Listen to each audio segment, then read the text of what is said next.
Good morning. This is the special coverage of the coronavirus crisis using the combined forces of News 5 and Cignal TV's 1 News, Radio 5 and 1PH. Simula po natin ang balitaan sa Davao kung saan in effect na po yung regional lockdown. At makakausap natin si Jem Abansenya live mula po sa Davao del Sur. Jem, kamusta ka dyan?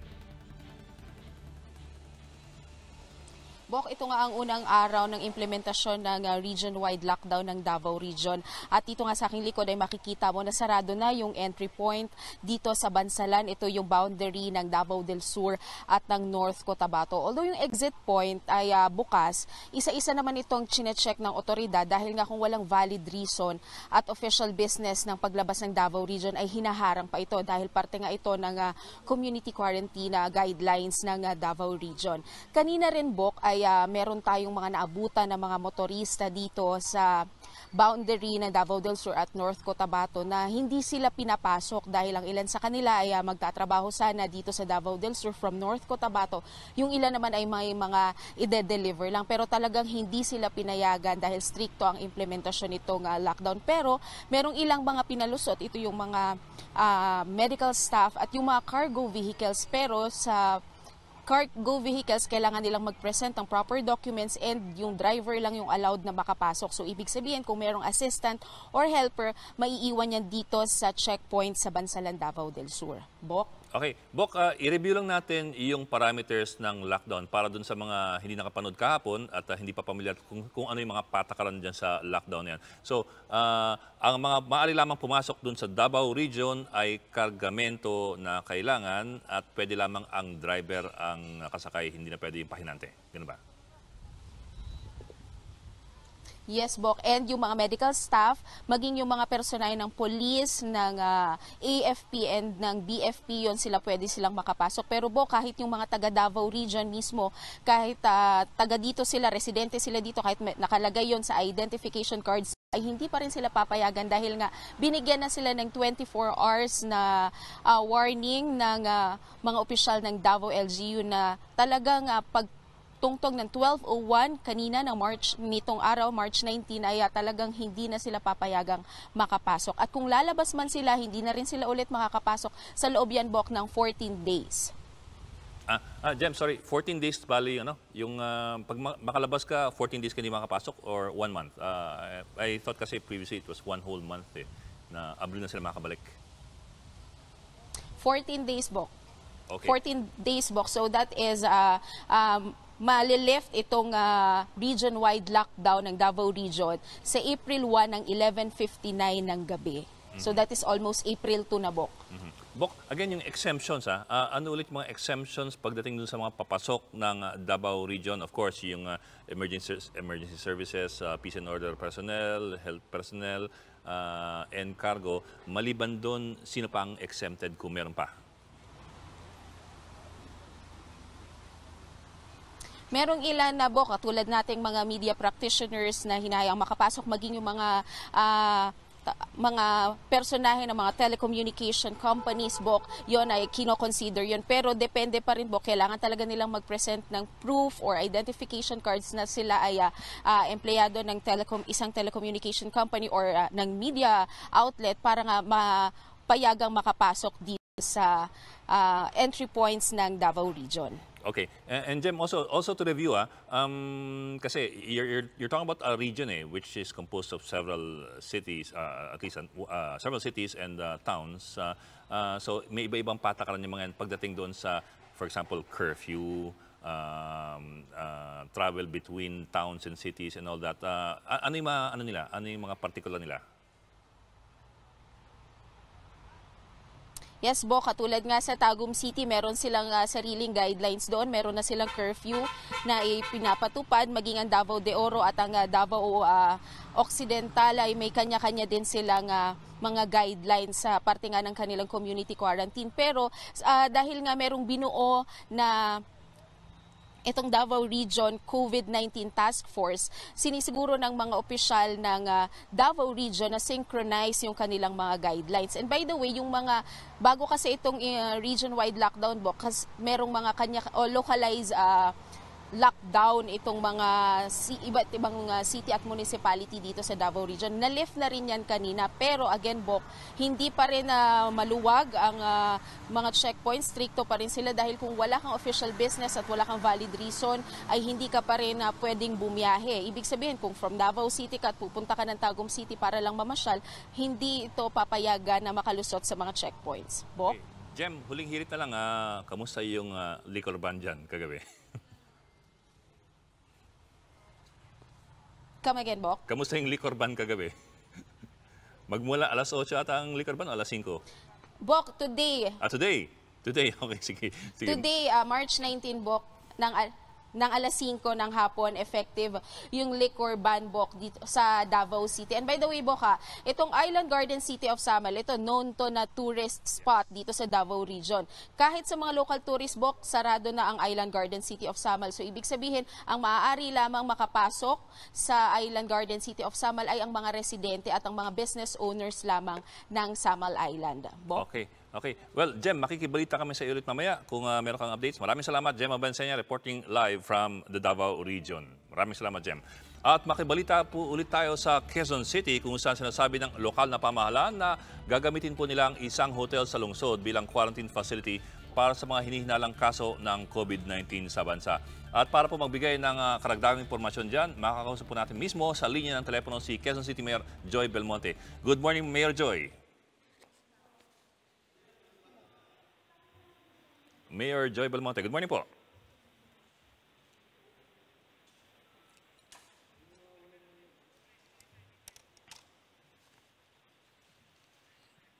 Okay, we have some technical difficulties. We'll go back to Mayor Joy Belmonte in a while. In the meantime, let's talk about this. Kasi magmula pala kaninang umaga, nagsagawa na po ng extreme enhanced lockdown ang Quezon City sa ilang mga barangay. Let's zoom into some of the barangays involved here. Ito po yung, for example, ang tinatawag nating Barangay Kalusugan. Ito po yun.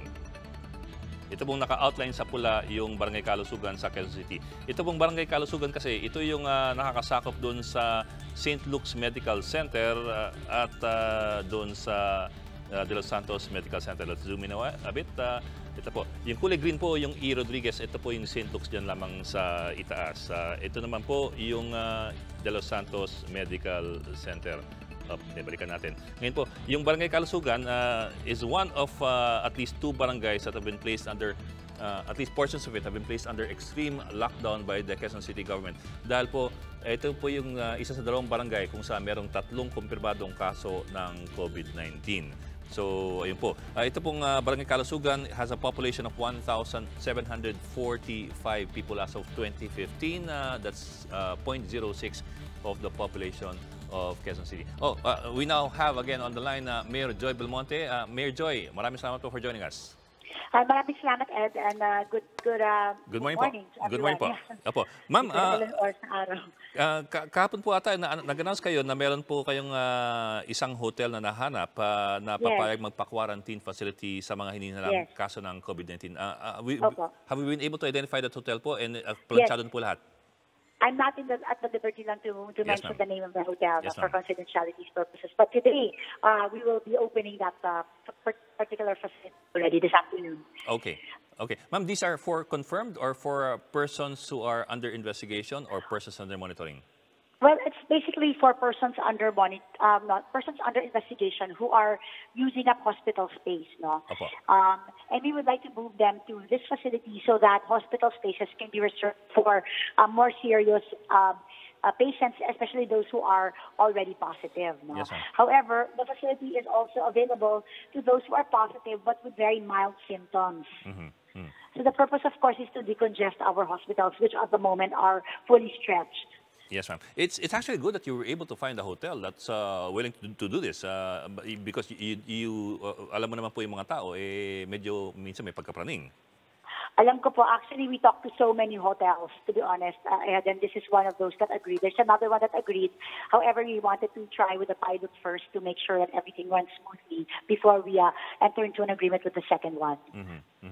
Ma'am, so some of the positive, COVID-positive patients who have mild symptoms may be placed in that hotel, of course, with strict monitoring by health officials. Yes, of course. We have a group of health officials coming from our various hospitals here in Quezon City who will be manning that particular facility, as well as, I think, if I'm not mistaken, some officials as well, or some doctors as well from the DOH. Yes, ma'am. Well, I asked that kasi last night we were able to confirm with the Health Secretary Francisco Duque III na yung ilan sa mga COVID-19 positive na meron lang mild symptoms, pinapayagan na pong umuwi for home quarantine. So I suppose sa ganitong klaseng mga pasilidad sila pwedeng ilagay para masigurado tayo. Yes, sir. Actually, because my own local city epidemiologist does not recommend for them to go home while they are still suffering from the sickness, because that's still, I think, probably contagious, I would imagine. No? Isang pagkakamali lamang ang maaaring lumaki yung problema. But although I understand Secretary Duque is also, of course, concerned about the lack of hospital beds. Yes, But this will definitely be one of the solutions we can propose here in Quezon City. And I'd like to take away as much responsibility and as much problems and burdens from the national government. So as much as possible, if we can solve our own problems, we try to do that ourselves. Again po, dahil nga po, we are trying to avoid overcrowding in the health facilities all over the country habang dumadami pa yung ating COVID-positive patients. Yes, sir. And actually, I have good news also. A lot of the hotels have offered to house our health workers. That's good. So they don't have to go home and probably contaminate their own families. So there are several hotels that have offered to do that, and some of them will be operating by today as well. That's very good, ma'am. And that also cuts down on yung hassle ng pagbibiyahe, lalo pag taga ibang probinsya, pag taga Laguna o malaking bagay merong tutulugan. Yes, we're trying our best here, Ed. Talagang lahat ng mga problema, all fronts, we are trying to address as well as we can. Ma'am, these hotels are giving this service for free, am I correct? Or will the city government have to pay for this? Yeah, there are some hotels that are free. Some are heavily discounted. And, of course, the hospital facility, this will entail some cost from the city government, because we are trying to take in some of the staff of the hotel to do the food preparation arrangements for our patients inside. Yes, ma'am. Ma'am, if I may, segue ako dun sa announcement nyo kahapon that I think takes effect today, yung pong extreme lockdown dun sa several, at least some specific areas in two barangays in Quezon City. Ito po yung Barangay Kalusugan at yung Barangay Tandang Soro, if I got it correctly. Yes, this is just in keeping with the guidelines issued by the Task Force on Emerging Infectious Diseases, wherein they really said that if a barangay has more than one case, then that barangay must be actually closed down or locked down. No? But in this case, what we decided to do, and this is with the blessing of the DILG and with the PNP, is that maybe that is not necessary. We can just apply something called, which in disaster lingo is called a hot zone and a warm zone. Yeah. So the hot zones are those households that are with infected patients who are, of course, now in the hospitals. And a hot zone means that everybody in that household is forbidden from leaving that household. And there has to be some kind of a barangay tanod to make sure that they are still there. And if they have needs like groceries, etc., the barangay has to be able to provide these needs to these families. No? Yes, and then there is a warm zone. And in the warm zone, this is 500-meter radius around the hot zone. And warm zone, while one individual at a time can leave the house to purchase groceries, there will be intensive surveillance in these areas. There will be checkpoints, and members of the Quezon City Police District will be there to continuously monitor and provide security as well to those areas. Yes, ma'am. Ma'am, just to be clear po, no, it is not the entire barangay that is placed under this extreme lockdown. It's only the hot zone houses with the warm zone areas around them. Yes, and I'd like to add, of course, that Barangay Kalusugan is the barangay where St. Luke's located, and that's why part of E. Rodriguez will have to be closed, at least strictly monitored, no? for those entering in that zone, because I understand that St. Luke's is experiencing quite a crisis at the moment with the number of their PUIs and number of positive patients and health workers under quarantine. So we just want to make sure that at least whatever virus does not extend beyond that area and does not affect our communities nearby. Yes, ma'am. Ma'am, yung barangay Kalusugan has a population of only mga 1,745 people. So medyo malit siya. Yung medyo malaki po, I'll try to bring it up right now. Yung medyo Tandansora po is bigger, yeah. It's 90,290 people as of 2015. That's 3% of the population of Quezon City. That's quite sizable. That's very, very big. So definitely yung issue ng Kalusugan, that considering that there's a 500-meter warm zone, I think probably the entire barangay more or less is probably going to be included. But in Tandansora, there are 3 cases as well. No? Kalusugan has 3, Tandansora has 3, but these are all separate, unrelated. One is along Himlayan Road, and another one is in a gated subdivision, and another one, the residence is still being validated at the moment by my team because it's quite a late revelation. But we will apply the same principles as the hot and the warm zones there in Tandansora. Okay, ma'am. Just to review po, ang sabi po niyo, if I got it correctly, Barangay Kalusugan halos yung kabuuang barangay na yung masasakop dahil 500 I think so, more or less, yeah. Yung Tandansora, yung malaki-laki, so ito medyo tipak-tipak siguro. Yung tatlo pong kaso sa Tandansora, hindi po isang lugar lamang, no? Sabi nga ninyo, isa sa Himlayan. Hiwa-hiwalay din. Opo. Hiwa-hiwalay din po siya. And I also would like to add that we've added a third area, and this is, of course, the hospital belt of our city, that's the East Avenue area. Opo. And we would like to close, actually we agreed to close from elliptical to BIR, the area fronting on the hospitals. And again, it's just because we have heard reports from the Philippine Heart Center and the Philippine Lung Center and possibly the DTI as well, that there are severe cases already in these hospitals, and the hospital staff are in quarantine, and many of the patients are of course in grave condition, and we also would like to protect the neighboring communities. So we have made an agreement with at least the Philippine Heart Center, and I'm trying to apply this agreement as well to the other hospitals, that we have to try to restrict entry and exit to and from these hospitals, just to make sure that we can protect the neighboring communities. Especially City Hall is right next to the health center. Nasa likod lang. The heart center. And of course, we share eating places. We share a lot of common areas. So I think I have to take a little bit of a stronger stance with regards to the Philippine Heart Center. And right now, our health department is in current talks with the management of the Heart Center just to make sure that we can maintain some kind of safety in the perimeters of the hospital. Opo. Ma'am, what about, there were several other areas mentioned yesterday or last night. We weren't exactly sure what their condition or their situation is. For example, yung barangay Bagong Lipunan Krame, yung I think Old Balara is one of them, and then I think one more, Bagong Silangan ba? Actually, Barangay Lipunan, Bagong Lipunan ng Krame also had 3 cases. However, they all belong to one household. Okay. And 2 of the members of that household, the young girl who's 13 years old, and her brother, have been sent home and are fully recovered. Their mother is the only one still in the Quirino Memorial Hospital. No? Okay. And then, so that has been scratched off our list of hotspots. And then the Ayala Heights, of course, is in Barangay Matandang Balara. There are cases there. However, the 2 cases there as well have been accounted for. One has gone home and he's fully recovered. His family members are negative, and one unfortunately has passed on. Okay. So, but then that had to be scratched off our list. So we're just stuck with these 2 barangays that we really have to monitor very, very closely.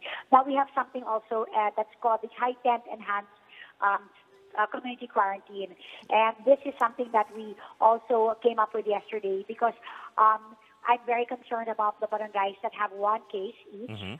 And while they only have 1 case each, I believe that we have to start intensifying surveillance and monitoring as well in these barangays para hindi na po madagdagan ang mga bilang ng kanilang positive patients. No? So these barangays that have 1 case each will have to occasionally have police presence there to monitor, and of course the barangay officials have been directed to exert extra effort to make sure that the protocols of quarantine and the like are observed in these particular barangays. So tighter monitoring for these barangays with heightened enhanced community quarantines. Quarantine, yes, Opo. sir. Oh. Ma'am, ano po, yung sinasabi po ni Secretary Duque na some COVID positive patients with mild symptoms have been sent home. Would you know if there are any in Quezon City? I mean, is the local government informed when they send home COVID positive patients with mild symptoms? Because I would suppose kasi that they would pass on at least the monitoring issue to the local governments. Ideally, they should be reporting to us via our W.H.O regional director, and that she does send us a list every night. But all of those in the list that she sends us are confined in hospitals. Okay. So I'm assuming that there are no cases in Quezon City that have been sent home. And if there are any cases that have been sent home, I'll try to validate with DOH now. We will try to move them to our facility. Yes, ma'am. And that would put more people at ease. Yes, I believe so. Ma'am, huling hirit lang po. Yung mga kababayan po natin na medyo nahihirapan sa pagkain at sa pag-ikot around, well, of course, we heard nga po that the LGUs are putting together food packs to distribute to these people who are not able to go to work. How's it going? Yes. Well, the plan here in Quezon City is like this. No, in Quezon City, compared to other cities, we have quite a problem. I calculated about 400,000 families, and that would be equivalent to about 2 million people that have to be given food supplies every day. No, and that is a far cry from my neighboring cities who have to have far much less people to support every day. No, given the situation, at first I came up with a plan that this first week, since the barangays have access to their quick response fund already as a result of the state of calamity that was declared since last week, that they should be able to procure food to be able to sustain their constituents. And of course, that is because to be able to procure food for 400,000 families is quite a challenge for the local government. That's a nightmare. That's a logistical nightmare. Yes, it is a nightmare, actually. And of course, I've been bashed tremendously for it because I think that people do not understand the logistical concerns of procuring food for 400,000 families. Even if the political will is there, which I did have, I did start procuring as soon as the president did announce this particular situation. The suppliers themselves are having a difficult time complying with the needs of the city. So that's why the first week I am asking the barangays to take over first. Okay. The second and third weeks, of course, the city government hopefully will be able to take over. The fourth week, our response fund will be depleted, and I have been appealing to the private sector as well as to some elected government officials to help us. But now I am toying. That is so uncertain, and I cannot sleep if there's uncertainty with regards to the food supply of our people. And now I am calling a meeting of the Sangguniang Panunsod because I would like to see if the option of realigning some of our funds is feasible. Yes, and if so, I will realign funds and take away funds that are earmarked to, I think, projects that can be postponed for next year. Yes, ma'am. Yes, ma'am. Yeah. This is an emergency anyway. Ma'am, Yes. Would you know po kung magkano yung quick response fund ng mga barangays? I mean, Iba-iba kasi ang quick response fund ng mga barangay. Depende po sa laki ng barangay, depende rin po sa laki ng budget. Tsaka sa koleksyon nila. Kaya I think that's why we have to act very, very fast here because I believe that some barangays will not be able to sustain their families until Sunday. And I'm going to be working with our city councilors as well to be able to help augment the supplies of our barangays. Now, with regards to our quick response fund, we have 400 million in the city government. But our needs, as calculated, will be at least 1.3 to 1.6 billion in terms of food supply requirements. So I really believe that realigning would probably be the most sensible way to address this issue. Yes, ma'am. Your city is the biggest in land area and I think the biggest in population in Metro Manila. Yes, sir. About 3 million people, and many of our people are informal settlers. Many of them do belong to the underground economy or the informal economy, and many of them are daily wage earners. Okay. Ma'am, maraming salamat po. Mayor Joy Belmonte, thank you for sharing your time with us. Thank you po. Many thanks po, Ed, and keep safe. Okay po. Thank you. Tingnan po natin muli yung mga lugar sa Quezon City na sinailalim po sa Extreme Enhanced Community Quarantine. Okay, balikan po natin. Let's start off with this is Barangay Kalusugan, dun sa may Tomas Morato and E. Rodriguez area. Ito po kulay green na ito, yan po yung E. Rodriguez. Ito po na kulay puting malaking kasadang ito, yung Araneta Avenue. And makikita po ninyo banda rito, teka, let's zoom in. Ito po yung E. Rodriguez yung kulay green. Ito na po yung St. Luke's Medical Center kung saan marami pong mga COVID positive patients na under treatment. Ito po yung De Los Santos Medical Center. So, all in all po, ito pong Barangay Kalusugan, one of the 2 barangays kung saan meron ng COVID-19 hotspots, ay may population po na 1,745 or 0.06 ng populasyon ng Quezon City. So, relatively po, maliit lamang siya. Kumpara po doon sa pangalawang barangay na kailangan tuunan ng atensyon, ito po yung Barangay Tandang Sora. Ito po yung napakalaking barangay. Meron po itong populasyon na 90,290 noong 2015. Yan po yung 3% na po ng buong populasyon ng Quezon City. Yan pong itong kulay berde na ito na nakikita ninyo, yan po yung Tandang Sora Avenue. Ito naman pong isang kulay berde na nag-intersect, yan po yung Mindanao Avenue. So kitang-kita po ninyo yung intersection ng Mindanao at saka Tandang Sora, it's a major intersection, nasa loob po ng Barangay Tandang Sora. Yung binabanggit po ni Mayor Joy Belmonte na isa sa mga lugar kung saan may nagpositibo ng COVID-19, bandang Himlayan Road. Banda rito po yan siguro kasi ito po yung Himlayang Filipino Cemetery. Ayan po ang kulay green doon sa bandang taas. Nakita niyo yung prompter. Yan. So the Himlayan Road should be around here. Tapos may isa pa po siyang binanggit na isa pang subdivision, wag natin pangalanan, pero nandito rin po sa area yan. So itong dalawang barangay po na ito yung merong at least tatlong kumpirmadong kaso at current na kaso ng COVID-19. Now, just to review po yung paano tayo babalik sa balik tayo ulit sa labas. Just to review po yung sinasabi nating hot zone at yung warm zone na binabanggit po ni Mayor Joy Belmonte. Ito po.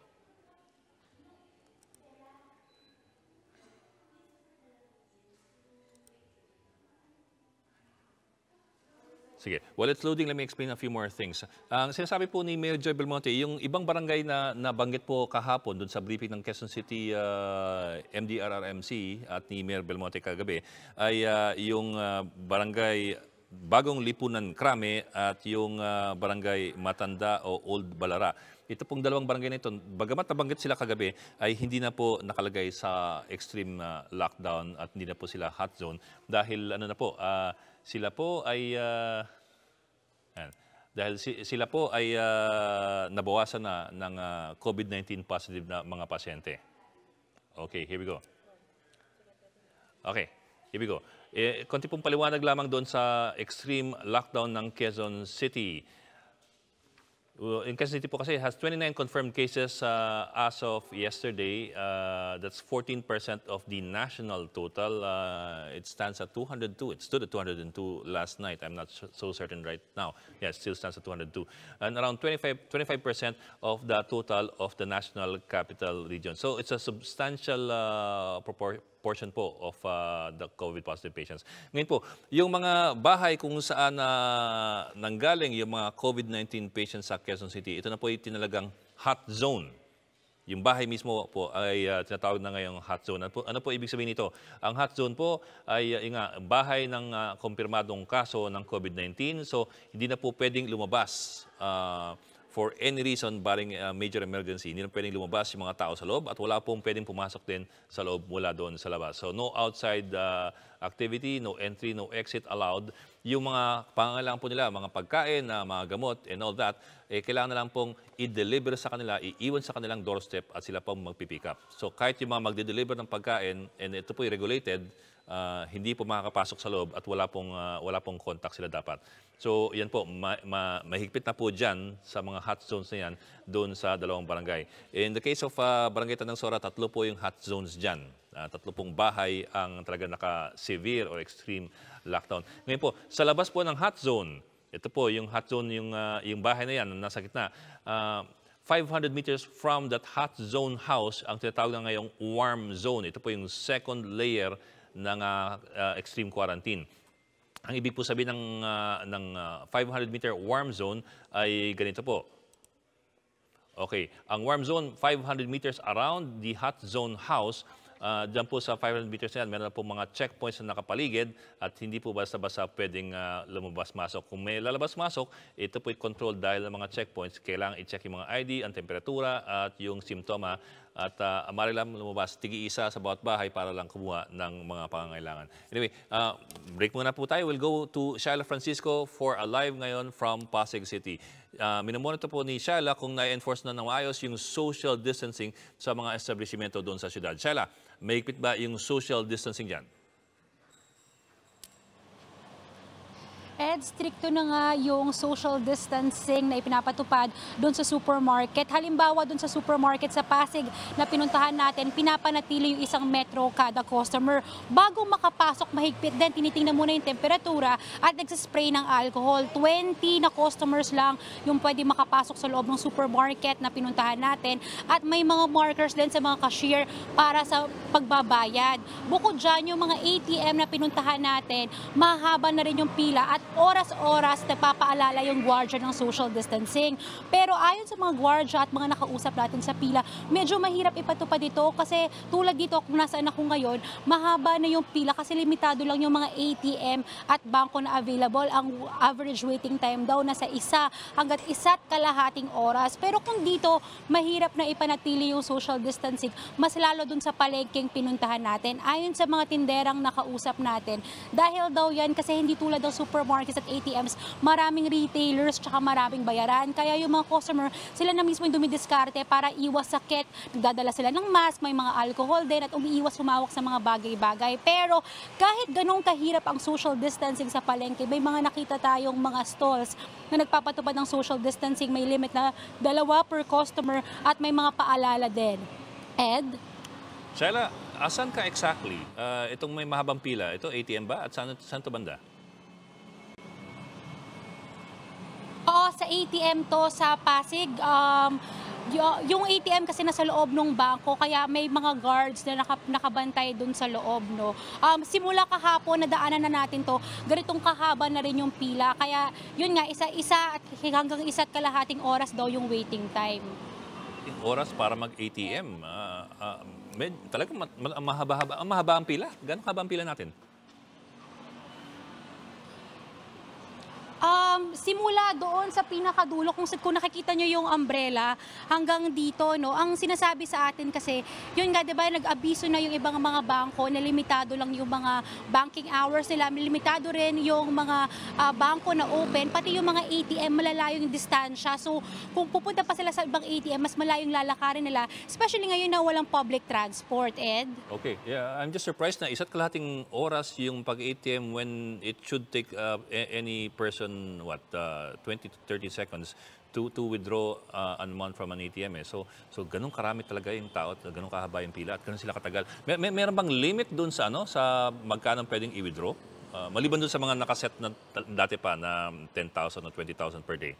Meron bang ini-impose ngayon na limit doon sa pag-withdraw? So far, Ed, wala naman tayo narinig na mga limit sa sa volume or sa dami nung pwede nilang i-withdraw, no? So, kaya yung iba, napapansin natin kanina nung pumunta tayo, medyo matagal yung transaction, baka marami rin silang wini-withdraw. Yung iba naman, yun nga, nakastay sa pila kaya umaabot ng 1.5 oras. Tsaka kasi usually ang withdrawal mo sa ATM, may 10,000 withdrawal limit for every transaction. So if you want to maximize, yung iba siguro magsa-several transactions yan, kaya humahaba ang pila . Tama ka, Ed, no? Tapos yung dito kasi kung nasan tayo ngayon, 2 lang yung ATM. So yun yung limitations na nakikita natin dito sa ATM, dito sa Pasig kung nasan tayo ngayon. Okay. Bok, yung kaninang binabanggit mo yung sa palengke, how's the supply? How's the supply of goods? Whether we're talking about meat or fish or vegetables. Nakita mo kasing video kanina, mukhang masagana dun sa supply ng gulay at least . Pero I'm wondering about the other things . Oo, no, yung nakausap natin, yung na-interview natin, sapat naman daw yung supply kasi tuloy-tuloy yung dating ng supply nila ng karne, ng mga gulay. Pero may iba tayong nakausap na may nahaharang pa rin hanggang ngayon. Yan yung despite yung mga assurances ng government natin na tuloy-tuloy yung entry ng mga goods. Ang problema kasi kahit nga tuloy-tuloy yung entry, natatraffic naman sila kasi maraming goods din yung pupunta dito sa Metro Manila at dumadaan sa Metro Manila, Ed. Okay, Shaila, as somebody who's been covering there for several days already, somebody who's been looking at how things are moving sa mga banks and sa mga palengke, anong maipapayo mo sa mga taong nasa bahay na gustong lumabas para mag-withdraw o bumili ng pagkain? What are the tips that they should keep in mind? No, syempre una yung kaligtasan muna, no. Kailangan kung kaya mag-mask kasi sa dami ng taong pumipila lagi dito ngayon, especially ngayon sa mga palengke, sa mga supermarkets at sa mga bangko, kailangan mapanatili pa rin yung kaligtasan nila. So kung kaya rin mga alcohol, especially dun sa mga ATM, syempre marami kayong hahawakan na nahawakan na rin ng mga ibang tao. Although dinidisinfect naman to na mga establishments, mabuting maingat pa rin, no. Tapos kung pipila siguro magdala ng pasensya dahil nga mahaba na yung pila, Ed. Tsaka tandaan po ninyo, yung pera ay, well, napakadumi ng pera. Well, hindi naman kailangan ng money laundering, pero well, the fact is that it's shared by, it's a commodity shared by just about everybody, and it goes around for several years. And nobody bothers to wash it except for money launderers. So I suppose that's one. Pero yeah, what I also mean is when is the best time, in your opinion, when will be the best time to go out to withdraw or to buy something? Alam mo, Ed, hindi natin masabi ganyan kasi parang all the time. Kahapon nung nakita natin ganitong kahabang pila, gabi rin, no? Pati sa palengke, tuloy-tuloy din yung dating ng mga customers. So mahirap sabihin talaga yung oras kung kailan sila pupunta. Tsaka Ed, madagdag ko lang, no? May mga ibang LGUs kasi na nagsaset na ng limit dun sa time na pwedeng lumabas yung mga yung mga residente nila. Bukod dun sa curfew, like dun sa Manila, alam ko may mga time limit na 3 oras, dun lang pwede lumabas. So nagkakaipitan din talaga. Tsaka tandaan mo, 'di ba, isa or dalawa lang yung pwedeng, actually isa lang yung pwedeng lumabas per household. Kaya doon nagkakaroon ng problema. Ed? Okay, ikaw ba nakapila? Hindi naman ako nakapila, Ed. Wini-witness lang natin yung mga pila dito. Oh, sige. Teka, bago kita pakaulan, kayo ba'y kumain na? Yung tropa mo? Hahanap pa lang kami, no, kasi yung problema din ngayon, limited na rin yung mga tindahan at mga restaurants na bukas. Yeah, so, ikot muna kami para maghanap. That's what I mean to ask. Ano yung mga bukas ngayon? I mean, sa paglilibot, I'm sure, well, you guys have to eat all the time. I mean, not all the time, but you guys have to eat 3 times a day, and you're out all the time. So, how exactly do you find a place to eat in a metro that's on lockdown? What I mean is, bukas ba yung mga karinderya? Bukas ba yung mga restaurants? And the restaurants hindi na papakain sa loob yan. Oo. Ed, sa mga naikutan natin, no, karamihan sa mga fast food chains, tsaka sa mga restaurant, sarado na. Kung meron mang bukas, yung kumukuha lang ng take-out o delivery. Kaya kami, pag naghahanap kami, kunwari, nung kakainan, masasaktuhan, matsyempohan lang namin yung mga karinderya na bukas. Mostly karinderya yung bukas, pero limited lang din siya, Ed. Okay, sige. Maraming salamat sa iyo, sa tropa mo, Shaila Francisco, reporting live from Pasig City.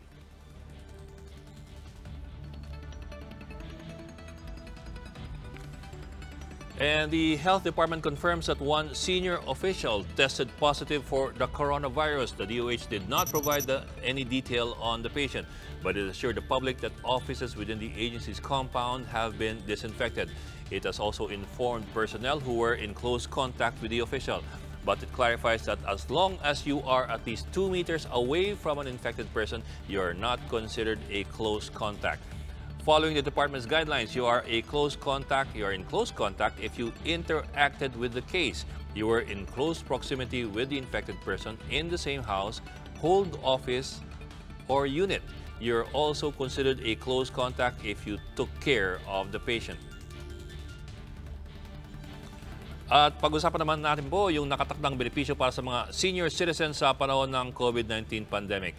Inireklamo kasi ng ilang grupo na tila masyadong mababa ang natatanggap na pensyon ng ating mga matatanda mga senior citizens, kahit sila ang pinaka-vulnerable sa sakit.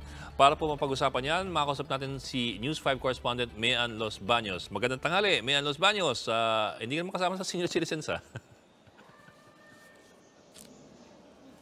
Hi, good afternoon, Sir Ed. Magandang tanghali sa lahat ng nanonood sa atin dyan sa News 5. Alam mo, Sir Ed, 16 pesos kada araw, ganyan lang daw kakarampot ang natatanggap ng ating mga senior citizens na pensyon mula sa gobyerno. Kaya nagrereklamo yung ilan sa ating mga grupo gaya ng Akbayan dahil daw sa kakarampot na 500 pesos a month, paano naman daw makakapanlaban yung ating mga lolo at lola na siyang ang sinasabing pinaka-vulnerable o tinatamaan nitong sakit na COVID-19.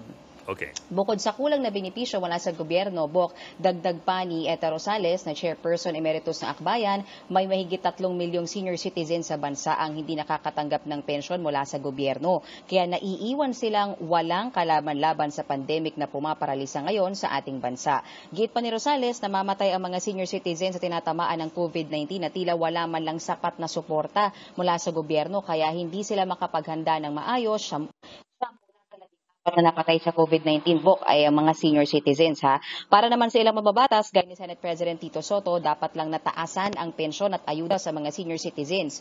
Doblehin at gawing 1,000 piso para daw may sapat silang pambili ng pagkain sa mga panahong ito. Si Senator Nancy Binay naman, sabi mas maganda talaga kung mas taasan yung pensyon. Pero alam mo pala, Bok, na pag-usapan na to sa pagdinig dati sa Senado at hindi raw kakayanin dahil kulang sa budget. So ang sinasabi ni Senator Nancy Binay ngayon, baka pwedeng magkaroon na lang daw ng special health package para sa mga senior citizens para mabigay yung lahat ng kanilang pangailangang medikal, lalo ngayong panahon nga na matindi itong paglaganap ng COVID-19. Habang si Senator Francis Tolentino, ang hiniling niya sa DILG ay sana daw pagbigyan yung mga LGU na payagang bumiyahe at least 10 tricycle daw para lang pumunta sa mga palengke o talipapa para mas madali daw sana yung transportasyon ng mga mas matatanda o mga lolo at lola. Bagamat bawal silang lumabas, pero alam naman natin may ilan sa kanila na namamalengke pa rin. Pero alam mo, Bok, hindi yan pinayagan ng DILG dahil ang sabi nila, total lockdown means dapat talagang walang lumalabas ng bahay at kapag pinagbigyan yung mga tricycle na bumiyahe,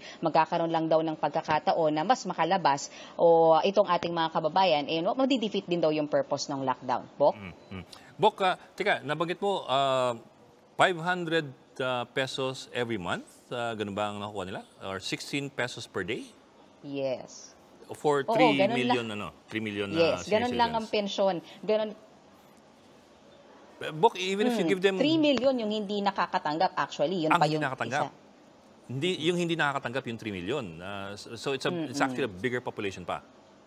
Oo. So yung remaining Bok, yun yung 500 pesos a month na ang sinasabi nga ng Akbayan, kulang na kulang. So at least man lang daw sana itong panahon ng pandemic na laging mga matatanda yung tinatamaan, sana man lang daw bigyan ng ayuda, dagdag na ayuda para mas, sinasabi dito, mas makabili sila ng masustansyang pagkain, makabili sila ng gamot para maprotektahan nila yung kanilang mga sarili. Si Senate President Soto sabi niya, doblehin, at least gawin man lang daw sana ng 1,000 pesos. And dagdag ko lang dyan, kasalukuyan pa lang nakikipag-meeting ang mga senador sa pangunguna ni Senate President Soto sa Pangulo dahil daw mukhang gusto nila magkaroon ng special session para sa supplemental budget para sa lahat nga nung dagdag na pangailangan sa COVID-19. Kasama raw na pag-uusapan dyan yung dagdag na ayuda para sa mga senior citizens. Bok.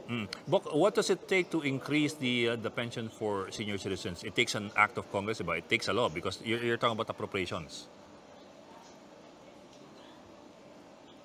Oo. Kailangan ng batas, gaya ng pagkakaroon din ng batas. Naalala mo naman yung 20%, for example, yung 20% discount nila sa mga pagkain, sa mga gamot, magkakailangan ng batas para dyan eh. Pero actually hindi ako sure kapag ganitong klase na ng krisis o naka-under state of emergency tayo, dahil naman bubuhos naman yung pondo, baka sa pagkakataong ito pwedeng sa kautosan ng Pangulo ay mabigyan ng special na budget. Total, supplemental budget na ito na manggagaling sa Kamara at Senado. Tinitignan ng mga senador yung posibilidad na magkaroon ng special na budget, particularly para sa mga senior citizens natin, Bok. Yeah. Pero Bok, what's the likelihood of Congress and the Senate reporting for work anytime soon, considering na you have Mig Zubiri who tested positive for COVID-19 and you have at least two staffers in the lower chamber who who were tested positive, and at least one has already passed away. Is it likely that Congress will resume session anytime soon? Actually, kung pagbabasehan natin yung sa Senate at sa House, alam ko pareha sila nagkaroon ng deklarasyon na suspended ang work until April 12, kasabay nung lockdown na ipinahayag ng Pangulo. Pero kung titignan natin yung developments, ngayong umaga, kausap namin mismo sa Senate President Soto at si Senator Ping Lacson, kausap ko rin siya through text, mukhang desidido sila magkaroon talaga ng special session. Sa kung paano ito gagawin, actually I have yet to review yung rules ng Senate kasi di ba alam ko dapat physically present kayo kapag nagkakaroon ng special session. Pero hindi ko alam yung possibility ng teleconferencing kapag special session kasi marami namang app ngayon na pwedeng gamitin, lalo kung meron kasing danger na may sakit magkahawaan kung sakasakaling mag-meet sila. Ang tinanong namin si SP Soto, anong posibilidad na mag-meet sila? Sabi niya, eksperto naman daw siya sa rules, sabi niya kaya daw nilang kumbaga ikutan ito na makakayanan nilang magkaroon pa rin ng meeting at makapagpasa ng supplemental budget. Ganun ka-confident si SP Soto. As to the details paano mangyayari, malalaman namin mamaya kasi ongoing yata yung meeting nila. Hindi ko alam kung through teleconference o talagang physically nagmi-meet sila nila Pangulo ngayon. Si Senator Ping Lacson ang nag-confirm sa akin na may kasama palang ibang mga senador. Kasi ang dating sa amin kanina, si Senate President Soto lang ang kausap ng Pangulo. Mukhang may kasama palang ilang mga senador na kausap ngayon, Bok. Roger. And besides, Bok, the rules are made by Congress. So if Congress wants to change the rules, it's not that difficult to do. Tapos, Bok, I may as well bring it up. True. Kasi nga, mahirap din talaga na physically present sila. And if I recall correctly, nung si Trillanes was first elected into office in 2007, there were moves to have him attend the Senate sessions virtually from his cell in Fort Bonifacio. Yes. Hindi lang ata natuloy pero there was a movement in that direction already. And I think it would have just taken a decision by the chamber to implement it. In this case, if they want to do it, they can do it. Correct. If I'm not mistaken, Bok, na-aprobahan yun Yung hiniling niya na parang teleconference, yung kanyang gagawin, or virtual hearing, yung kanyang gagawin. Hindi nga lang talaga natuloy. Naalala mo, kaya nga yun din sana yung request sa Senator De Lima na magkaroon siya ng hearing sa loob din ng krami. Kasi kung pinayagan daw si Senator Trillanes noon, ba't naman hindi siya papayagan ngayon? So ito, kung kailangan talagang mag-meet for a supplemental budget dahil ang Pangulo lang naman ang pwedeng mag-call ng special session. So I guess kaya nila ngayon kinakausap ang Pangulo because they need the order from the President na mag-call ng then they will do it as per kung paano, di ko pa masagot, pero yes, hindi nalalayo, Bok, yung virtual or teleconferencing if ever, Bok. Although, Bok, yun nga lang, pag in-approve nila yan, di hihiri si De Lima na, di pwede pala ako. Correct. And that's something that they could argue after nitong crisis na ito. Pero sa pagkakataong ito, alam mo kasi, Bok, hanggang last week hindi asang-ayon yung mga senador na magkaroon ng special session. Alala ko si Senate President Soto sinasabi, what for? Bakit kailangan ng... Okay. Mukhang naubusan ng load si Mian Los Baños. Maraming salamat, Mian Los Baños. Okay, moving on. GSIS branch offices nationwide are now on lockdown. That's after another GSIS employee tested positive for the coronavirus disease, bringing the total number of infected people in the agency to 2. The male employee is undergoing treatment at the Las Piñas General Hospital. The rest of the staff are directed to work from home following the declaration of a state of calamity in the entire country. However, GSIS Chief Rolando Macasayat assures members that they will continue accepting loan applications. The state-run pension fund manager is granting a 1-month grace period on all premium remittances, loan payments, housing loan amortizations, and rentals. GMA News TV has temporarily signed off. Due to the current state of calamity raised over the country, GMA is scaling down operations. So far, the network has yet to advise how long GMA News TV will remain off-air. At kamustahin po natin ang supply ng basic goods sa ating mga supermarket sa gitna ng enhanced community quarantine. At makakasama natin sa linya ng telepono si Steven Cua mula sa Philippine Amalgamated Supermarkets Association o PAGASA. Magandang umaga po, Sir Steven. Good morning po. Good morning, Ed. Yes, sir. Sir, kamusta po kayo? Kamusta ang sitwasyon ninyo sa mga supermarket ngayon? May panic buying pa rin of sorts, hindi na kasing haba nung before, no? Kaya lang, ang problema yung supply of goods, no? I don't know how long the supply will last, no? We need replenishment, no? We need to be able to, to order from our suppliers kasi hindi dumarating yung mga ibang orders, eh. Hindi ko kaya na-stuck lang sa checkpoint at medyo bumabagal lang yung pagpasok, but they are on the way. Couldn't that be the case? Very likely that's the case, no? But since wala rin pambenta, di ba? And people are starting to stock up, not just for the households, but a lot of them are companies who want to, take care of their employees, no? So they're buying in bulk, no, for packages. And same with some barangays, no? And so local governments, you might expect local governments to start buying bulk talaga for the people who may need to be supplied. So that's right. They have been in touch. So they've been in touch, and they want they're asking for supplies, which we cannot promise until dumating. No, mga to like instant noodles, no? Yeah, that's one thing people like to stock up on kasi madali lang lutuin sa bahay. Pakulong ng tubig, eh. Yes, yun. Ano po yung pinaka malakas dun sa shelves na umaandar? Pinaka binibili? Well, canned goods pa rin dahil matagal ang buhay ng canned goods, no? Hindi nasisira, no? Alcohol pa rin, nagyayari pa rin ng alcohol ng tao, no? Buti nga bathroom tissue, meron pa, hindi pa naman exactly naubos. May tabo tayo, eh. Kaya nga, may tabo nga. Huwag lang muna ng tubig, nawawalan tayo ng tubig, yun ang problema, di ba? Opo. Yun. Basically, whatever they can touch and whatever they can get their hands on, they're buying it, no? They're buying stuff, no? Thinking that things might maubos sa mga pambenta, no? So ang sagot dyan is dapat ma-replenish. Apo. Mr. Kua, ano po nga pala? Yung mga supermarkets natin po, ilang porsyento po yung bukas? Kasi kahit papaano, medyo nahirapan siguro yung mga empleyadong pumasok. So there are some supermarkets I noticed that are not open anymore. Some convenience stores are also closed already. So, any idea po kung ilan ng mga supermarket na bukas sa Metro Manila, for example? Ilang porsyento? Gumagawa kami ng paraan, no, hanggat kaya, no. Yung iba, pinipick up namin ng mga tawang nakatira sa malayo. Yung iba, we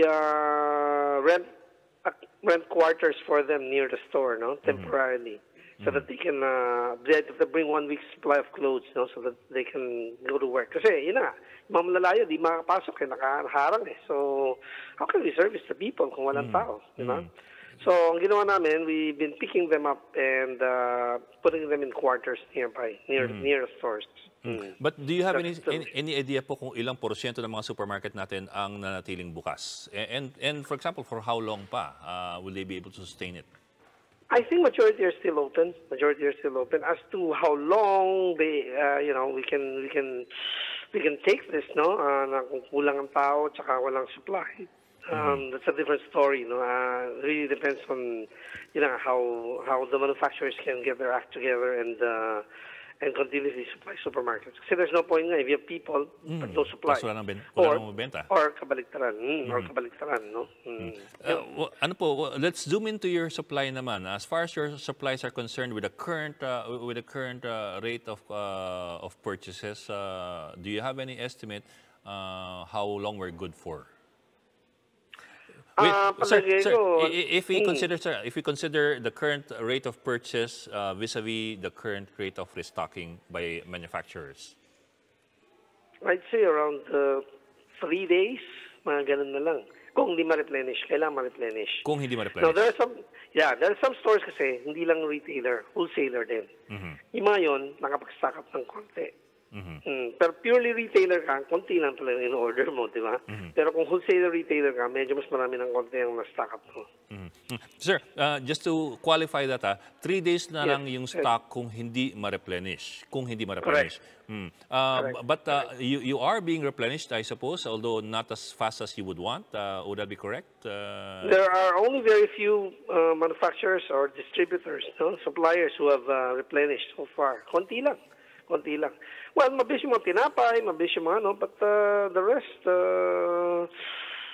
wala pang replenishment since last week So, running very low on supply. Okay, so... We're also sourcing from other wholesalers. That's one thing we can do. We're sourcing from wholesalers also, so that may extra stock kami pambenta.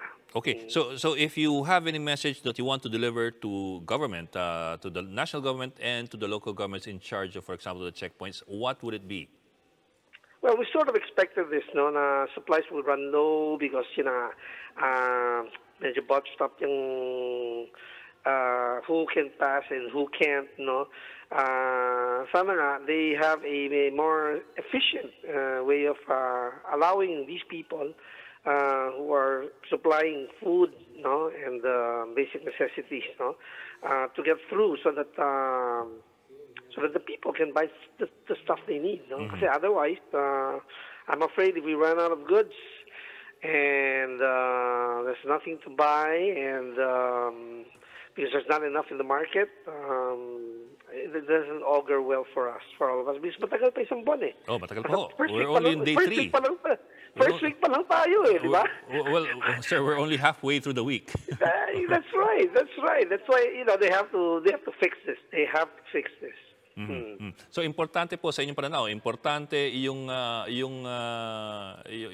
choke points, kumbaga, yung choke points from the choke points between the manufacturer and the retailer. They have to quickly find a way, to label trucks and label ito padaanin mo na to kaagad, di ba? Urgent to para umabot sa market. That will also lessen the fear. Opo. Kasi nga pag lalong wala, lalong matatakot ang tao. At lalong mag-hoard yung mga may pera. Correct. Any message to the people out there who are buying? Well, as usual, they've already bought more than what they need. Okay, so wag nang. Hello. Yes, sir. Go ahead, sir. Yeah. Okay. They've already bought more than what they need, so don't go out and buy more. I mean, just stay home. I mean, if you already have stocked up already enough, stay home. Next time you go out, hopefully may stock na ulit. Kasi by that time, nakapag-replenish ng mga supermarket. In other words po, huwag niyo pong uubusan yung mga walang perang pambili. Correct. Kasi kung ganun po kasi gulangan yun.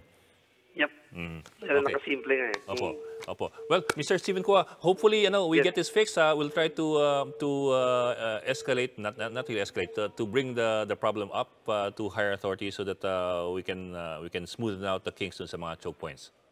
Yes, hopefully. They have been meeting. We've been seeing all these meetings by the top officers of the secretaries, Pero yun na nga, there has to be a faster way of getting this done. Yeah, kasi they've been talking about express lanes Yeah, diba? They've been talking about express lanes for 2 days already, and I don't know if it's been put in place. Yeah, and also the people. I don't know if they're not going to be able to get to work and not going to be able to get paid. I don't know how 1 month they will be able to survive 1 month. We're just in our first week. I mean, if you're not going to feed your family for 1 month, I don't know how that's going to happen. So they better fix it quick. Yeah. Okay, good point, Mr. Stephen Chua ng Supermarket Association. Maraming salamat po for joining us. Thank you, Ed. And just in time, para pag-usapan po itong isyong ito, we have on the line si Trade Undersecretary Ruth Castelo para makapagbigay ng karagdagang impormasyon tungkol sa pinatutupad na price freeze at dun sa supply ng basic commodities. Ma'am, good afternoon already, I think. Yes, good afternoon, ma'am. Hi. Good afternoon, Ed. Yes, ma'am. Ma'am, kamusta kayo? Are you in the office or are you home quarantined? I'm sorry? Are you in the office or are you under quarantine? No, I'm in the supermarket monitoring. Okay. Monitoring, Oh. You're not buying. Yes. Ma'am, kamusta po? How is the supply going? Supply is stable. We have enough. We have actually more than enough. And last night, the Secretary Lopez had already issued Memorandum Circular number 2020-01 or 04, I think. on the movement of cargo Okay. and the supply on the retail establishment. Okay. Exactly what does that circular state? You did say that it's a movement of cargo, but what's in the circular? What does it provide for? Movement of cargo is free. It's the free flow yan in the entire Luzon, and especially food, medical essentials, and other medicines that Yes, the DOH would require as essential. Yes, ma'am. Well, I asked about that kasi just before we went on the air, I was talking to Stephen Kua, yung Supermarkets Association president, and may concern po ma'am siya na very major. Sabi niya kasi our supplies are only good for 3 days if we are not replenished anytime soon, and the rate of replenishment is not very good. So ang concern niya ay if this continues, ilang araw na lang po yung ating supply kung mabagal yung daan sa mga choke points at checkpoints. No, that's why we are in close coordination also with the manufacturers kasi sila yung directly affected by the choke points doon sa control points natin. Opo. So the memorandum circular issued by Sec Lopez is going to address this. Actually, ngayon, if you will notice, mas maluwag na because of the circular issued last night. All cargo, regardless if it's food or if it's water or if it's basic, kailangan free ang movement niyan, especially for food and medical essentials. Are we talking about express lanes or special lanes dun sa mga Yes, Ed. There are special lanes imposed by DILG, si Secretary Anyo, on food. So pagka food siya or food input, yung manufacturing for food or medical devices or medical essentials, kailangan nasa special lane. And how's the implementation going? Is it being cascaded down to the checkpoint level? Have they smoothened out already the kinks in the checkpoint level? Kasi po iba po yung policy. Minsan dun sa babae, medyo nahihirapan ng konti. Right. O kaya directly involved na si Secretary Anyo to make sure that it is cascaded down to the people on the ground, yung kanilang enforcement through PNP. I don't know if they're using the military. Pero pati yung local government units, kailangan properly advised. Siyempre, we had birth pains nung umpisa dahil parang first time in a very long time naman nangyari sa atin to. So, nagkaroon lang ng glitches when we started, pero we expect it to smoothen in the next few days. Okay. Hopefully, ma'am, the next time we talk to Mr. Steven, all smiles na siya. I hope. Yes, I hope. And we'll make sure also that the manufacturers deliver regularly to Mr. Kua's retail stores. Yes, ma'am. Kasi from what I hear naman, we have what we need. It's just a matter of delivering from one place to the other. That's right. Kasi the manufacturers are here in the country. Yes, ma'am. They are of local products. So manufacturers can continue producing anytime. If pag nakita nila na kulang na rin yung inventory nila to supply to retail, they can do that anytime. That's why also manufacturers' employees are included in the list ng DTI to give them free flow also, free passage. Opo. Ma'am, kamusta yung prices? Of course, there's a price freeze. Is it being followed by people? Yes, prices of basic necessities for DOH, DA, agricultural products, DOH, medicine, DTI, manufactured products, and then DOE and DNR are stable. Kaya lang,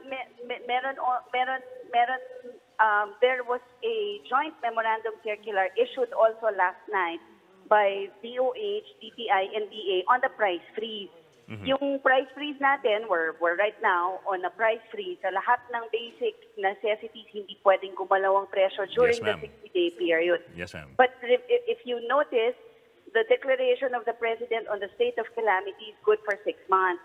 So yung number one, we're also looking into including other necessities that are not included in the enumeration of the Price Act kasi Price Act was made in 1992, and then sobra ng tagal. Medyo obsolete Baka na. marami na rin ngayong basic necessities na ginagamit ng mga tao that are not included in the list. So the NPCC or the implementing agencies may recommend to the President for inclusion in the list. So sasama siya sa price freeze or we will impose price control on these products. And beyond the 60-day period, kasi yung effectivity ng Price Act is only good for 60 days, beyond that, and we still have the emergency or the calamity, we still feel the effect or we still need to control prices, the NPCC may recommend also to the President to impose mandatory price ceiling. Ma'am, ano yung mga products na posibleng isama? Posibleng isama dahil medyo outdated na nga yung lumang batas. We're looking at other medical essentials and we're looking at other products also na basic, considered as basic consumption pero wala doon sa listahan. Like, Ed, okay lang, sorry, I don't want to Okay. Pwede wag ko na lang sabihin. Okay, sige. Wag muna. When we're ready, we'll tell you. We'll let you know. Ma'am, one more question before I let you go. Ang reklamo po ni Mr. Steven Kua, marami pa rin nag-hoarding. Pero nga kasi we fall back to the definition of what is hoarding under the law. If I understand correctly, hoarding under the law is buying in bulk so that you can make a profit out of it. It's not necessarily buying in bulk so you can hoard it at home. That's right. So that may be a bit of a loophole kung saan people who can afford to can hoard, but people who can't afford to hoard don't have anything to buy anymore, and they're left with an empty bag. So what can we do about this? Yes, hoarding is an act committed by the seller. Yes, on ma'am. the business side, but panic buying is an act committed by the consumer. Yes, ma'am. The buyer. So we have a memorandum circular to this effect also that both retailer, both the seller and the buyer will be penalized. We have an anti-panic buying and anti-hoarding memorandum circular by the department, also encouraging local government units to impose their own ordinances per city or per municipality so that we can strengthen this memorandum circular. Ay, ma'am, teka, maganda yan. You have an anti-panic buying and anti-hoarding circular. Yes. Sige po. Yes. Tell us about it. Sige po. This is to prevent the sellers from hoarding or keeping their stocks for themselves and then sell later on when price is higher. And then also for the consumer to buy more than what they need. Because right now, yes, we advocate for social distancing, but we also want to stretch the inventories of the stores. We also want to make sure that they would have enough while waiting for further deliveries, nandyan pa yung supply nila in the retail stores. So we want to limit the buying also of the consumers. Hindi naman good for a family maybe of 5 for 7 to 10 days. They will not need a box of canned sardines and a box of meatloaf and a box of noodles. Hindi ganon na alam mo na agad pag nakita mo pa lang. Okay. And this will also encourage other people to do the same. They will duplicate or maybe create panic or fear, di ba? Yun yung ayaw natin. And then we also don't know where they're bringing the goods. Baka naman ibebenta nila through other medium, whether online or sa mga lip-lip na puok, and then doon nila ibebenta ng sobrang mahal. So these are the things we want to avoid. That's why we have that memorandum circular. Yes, It's still with Secretary Lopez. We're finalizing polishing some points, and then we're going to release hopefully today. Okay, that's good to hear. So you'll probably issue by today an anti-panic buying and anti-hoarding circular penalizing those acts. Yes, making sure that they will be covered by the Price Act. Okay. That I think is something very good to hear. That is something that everybody should keep in mind. Na hopefully by the end of the day, bawal ang panic buying talaga. Bawal talaga. We actually encourage, we directed the retailers already doon sa water, hanggang 2 bottles per person lang ang pwede nilang, alcohol. 2 bottles per person lang ang pwede nilang bilhin. But because of our observations in the retail stores, parang lahat ng basic kailangan na natin gawin na i-limit yung pagbili nila. Okay, ma'am. A lot of good news coming from DTI. Ma'am, we hope to hear from you again. Maraming salamat po, Undersecretary Ruth Castelo of the Department of Trade and Industry. Thank you, ma'am. And moving on to some more good news, swans and other creatures have returned to the infamous canals of Venice. Infamous after the coronavirus pandemic forced the government to enforce a countrywide lockdown. It seems the onslaught of COVID-19 is having some unexpected positive side effects.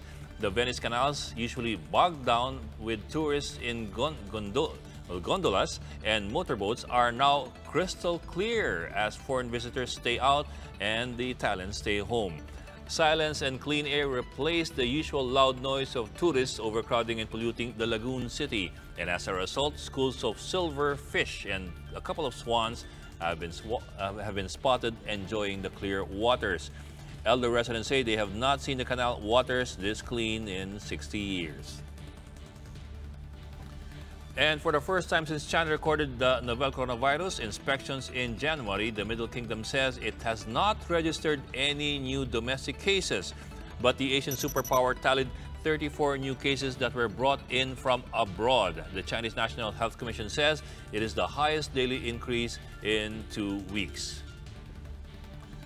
At pinapaalala po namin na kung sa tingin po ninyo ay may sintomas kayo ng COVID-19, pakitawagan po ang mga numerong ito. 02-894-26843. Litin po natin, 02-894-26843 or 02-894-COVID. Kung kayo naman po ay naka-PLDT or Smart subscriber, you can also dial, diretso na po, 1555 sa inyong telepono, cellphone po o landline. And please take note of these numbers and make that call. That's the latest on the enhanced and expanded community quarantine in Luzon. For more updates, follow News 5, the Philippine Star, and Business World Online. I'm Ed Ligao. We are One News.